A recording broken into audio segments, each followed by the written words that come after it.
এটা হচ্ছে ট্রেক সাইকেলের পিছনের চাকা। এটা জয়টেক হাব, ক্যাসেট হাব আর কি। এটা ক্যাসেট ফ্রি বলে।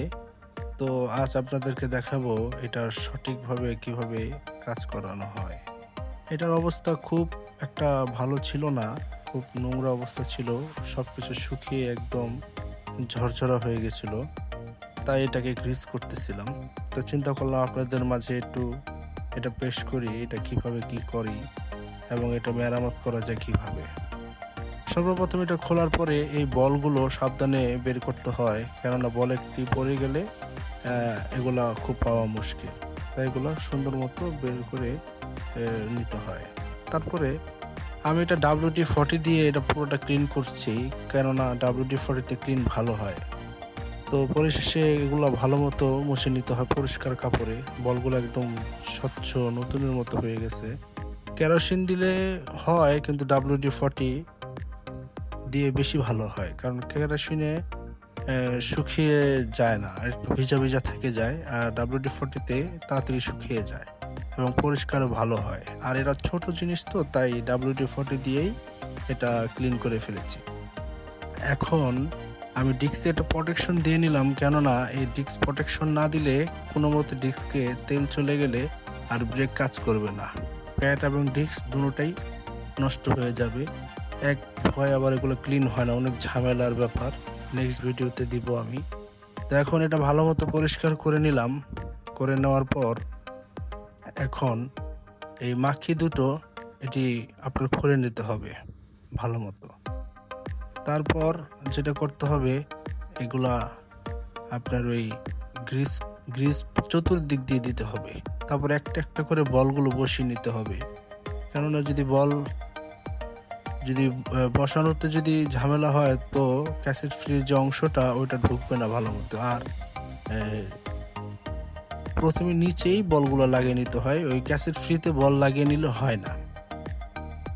তো এগুলোতে যা করতে হবে, বলগুলো গনে গনে 25 পিস বল বসে, নিচে 25টা, উপরে 25টা। তো আমি এটা আগে রাবারটা ভালো মতো বসিয়ে নিলাম। রাবারটা বসানোর পর মাখি দুটোকে চেক করে নিতে হবে ভালো মতো, যে মাখি দুটো ভালো মতো খেলতেছে কিনা। এগুলো যদি ভালো মতো যদি খেলে তাহলে ঠিক আছে, এবং এটা হাত দিয়ে দুটো একসাথে ডাবিয়ে ডাবিয়ে চেক করতে হবে, কেননা এগুলো যদি দাবানোর পর যদি না উঠে আসে তার মানে ঝামেলা আছে বা স্প্রিং এর সমস্যা আছে। তো এটাতে কোনো ঝামেলা পাই নাই, তাই স্প্রিং এ কোনো কিছু করিনি, না হয় স্প্রিং পাল্টাতে হয়। তো বলগুলো একটা একটা করে এভাবে বসিয়ে নিতে হয়। বলগুলো বসাতে অনেক সময় লেগেছে, তারপরও আমি ভিডিওটা কেটে কেটে দিয়েছিলাম, কেননা একবার বল লাগানো দেখালেই হয়ে যায়। তো এখন এই ক্যাসেট ফ্রিটাতে ভালো মতো গ্রিস লাগানোর পরে এই বলগুলো সুন্দর করে হাতে সুন্দর মতো বসানো যায়। এই ক্যাসেট ফ্রিটায় আপনার চিমটা দিয়ে বসানো খুব মুশকিল হয়ে যায়। তো একটা পড়ে গেছিল অবশ্য, আমি ওগুলো কুড়িয়ে নিয়ে আবার বসানোর চেষ্টা করেছিলাম, কিন্তু ওগুলো হারিয়ে গেছে, তাই আমি আমার থেকে ব্যাকআপ দিয়ে দিলাম। তো এগুলা বসানো শেষ। এখন এটা আপনার ওই বসিয়ে দিলাম, এবং উপরে চুরি। এখন ক্যাসেট ফ্রিজ যদি ওই হাউসগুলো, যে রেলিংগুলো যেগুলোর ভিতরে বল করে, ওগুলো যদি বেশি ক্ষয় হয়ে যায়, তাহলে এই যে চুরিগুলো, সাদা চুরি গোল, এটা 3টা বা 4টা, কোনোটা 5টাও দেওয়া হয়, পাতলা, আরো পাতলা, একদম মোটা এবং মাঝারও মোটা। যদি বেশি ক্ষয় হয়ে যায়, যদি নড়াচড়া করে, তাহলে একদম পাতলাটা না দিলেও চলে, তার নড়াচড়া বন্ধ হয়ে যায়। এটা অনেকে জানে না, যেভাবে খুলছে এভাবে লাগিয়ে দেয়, এটা ঠিক না।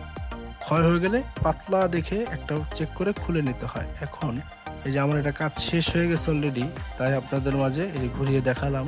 এই যে ঘুরছে সুন্দর, এবং শুধু ক্যাসেটের মাধ্যমে ঘুরিয়ে দেখলাম, এবং সাউন্ডটা খুব মিষ্টি সাউন্ড হয়েছিল। যাই হোক বন্ধুরা, আশা করি সবাই ভালো থাকবেন।